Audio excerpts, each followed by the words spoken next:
An object here, a signal there, some might call these leads, but the search for Malaysia Airlines flight MH370 has turned up nothing.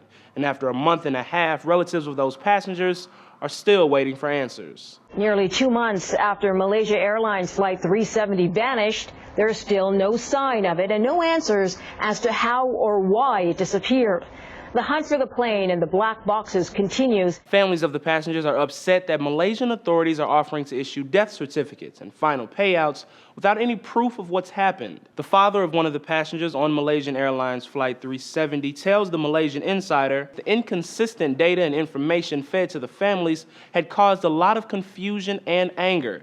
This is why it is hard for them to believe the information and data presented to them, even though it is the truth. One of the family members hopefully told CBC, "We couldn't find it in the sea, we couldn't find it on land.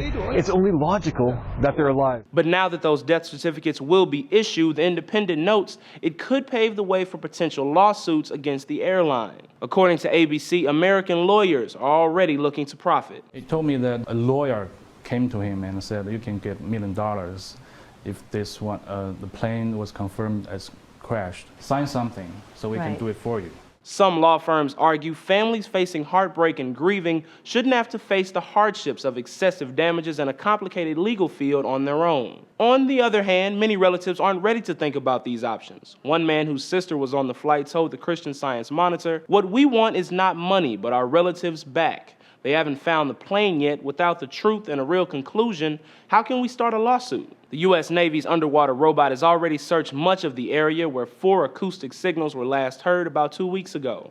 But those pings went silent last week. Still, Malaysian Airlines recognizes how difficult this time has been for the families of the passengers on board. It has been an extremely difficult and trying period for the families. We remain committed to provide families with verified information when it becomes available. But CNN reports authorities have essentially dropped the ball when it comes to communication. On Monday, relatives sat in a conference room in Kuala Lumpur waiting for a briefing from Malaysian technical experts. But turns out there would be no meeting. Emotions boiled over with relatives yelling, sobbing, and even cursing. "We don't know at this point whether they're alive or dead.